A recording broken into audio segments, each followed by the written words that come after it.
friends, welcome to my channel. In this video, I'll show you how to implement all the gates using the universal NAND and NOR gates. This is a very common question asked in different competitive exams.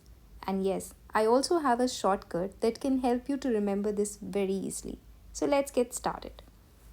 We begin with implementing all the other gates using the NAND gate. So NAND gate is used as the universal. We start with the NOT gate using the NAND gate. This is simply that we require one NAND gate because we'll provide both the inputs of the NAND gate as the element, that is A, and we are going to get the complemented form as the output. Then for implementing AND gate using NAND, we will require two NAND gates because the output of the first NAND gate would be A dot B whole bar, and this will be passed as an input to the second NAND gate, which will do just the complement of this. So we'll have A dot B double bar, and this is going to be A dot B, that is the AND operation. For implementing the OR gate using NAND, we'll require three NAND gates because the first NAND gate will give you the answer, that is A bar, because the input is A only. The second NAND gate will give you B bar as the output, and this is fed as an input to the third one. So the third one is going to give us A bar dot B bar whole bar. If we apply De Morgan's theorem over here, we get A double complement plus B double complement, which is equal to A plus B, hence the OR operation. Then for implementing the NOR gate using NAND, we just need to know that NOR is equal to OR plus NOT, and hence we just require 3 for OR gate and 1 NAND gate for NOT. So in total we need 4 NAND gates for implementing the NOR operation. For doing the XOR using NAND, we have a slightly different network. This network involves 4 NAND gates. So let us see how this gives you the XOR. The first NAND gate is going to give us the output A dot B whole bar, and the second NAND gate is going to give us A dot B bar, again a bar. Similarly, the lower one is B dot A dot B whole bar and one more bar. Now when you open this bracket using the De Morgan's theorem, you get A bar plus AB double complement, which is equal to AB itself. We also apply the distribution theorem over here, so we get A bar plus B. And for the lower side, we have B bar plus AB, and this becomes B bar plus A when we use the distribution theorem. So the input to the fourth NAND gate is actually A bar plus B and A plus B bar. So let us see what will be the output of the fourth NAND gate.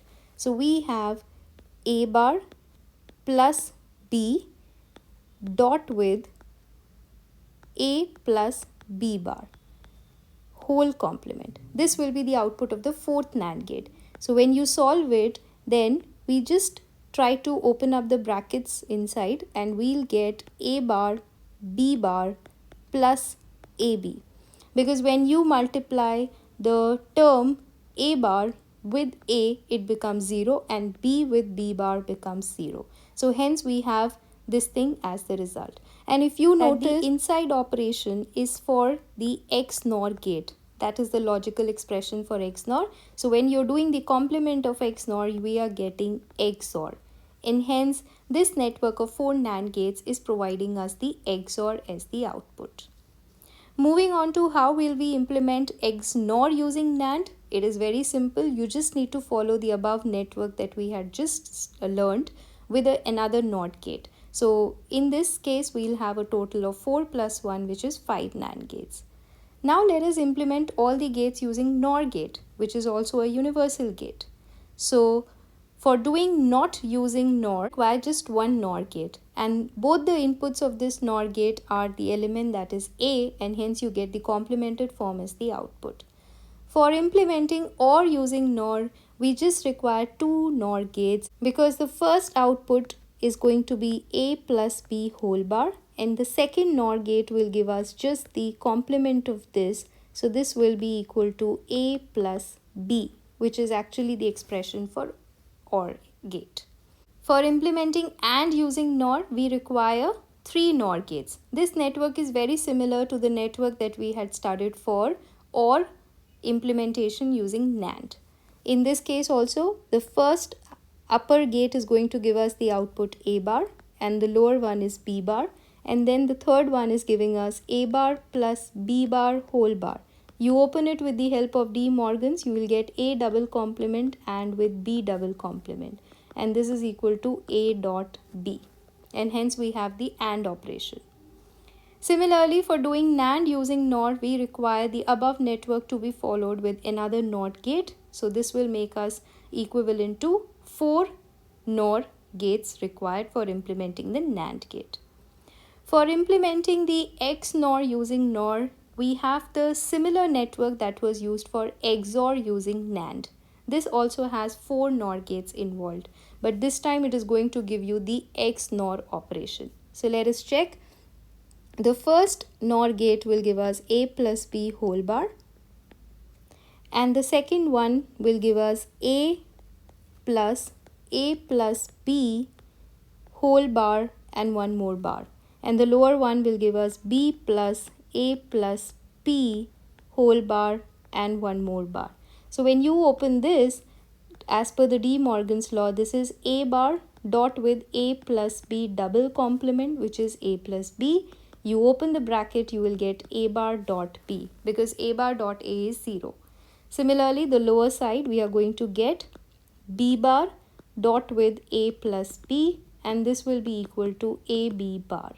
And now to the fourth NOR gate, we are getting the inputs A bar B and AB bar. So the fourth NOR gate will give you the output as A bar B plus AB bar whole bar. Now if you notice, inside the complement you have the XOR expression, and hence this is going to be equal to XNOR. So the same network of the 4 NOR gates now this time gives us the XNOR operation. For doing the XOR, we just need to add another NOT gate to it, and hence we will require 4 plus 1, which is equal to 5 NOT gates. Now, to remember this very easily, you just need to make a table, and if you remember this table, these things will be very easy for you.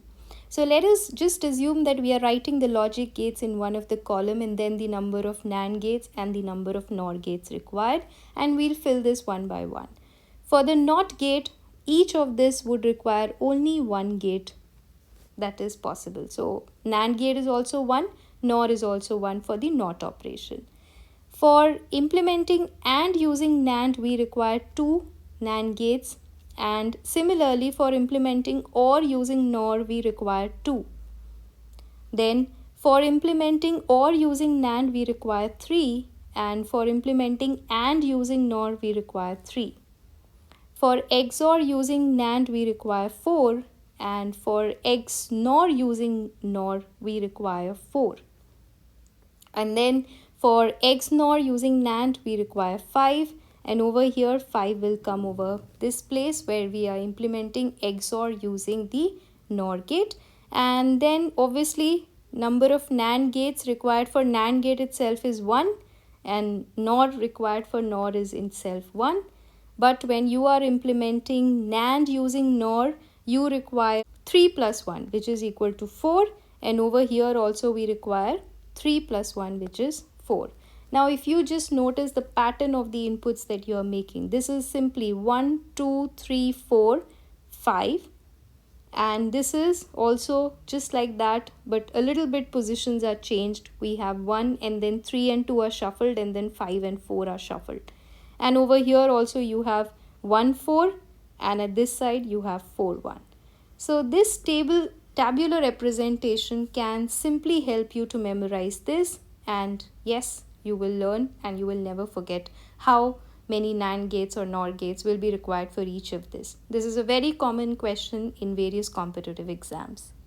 If you like this video, then hit the like button below, share it with your friends, and be sure to subscribe. I'll see you in the next video.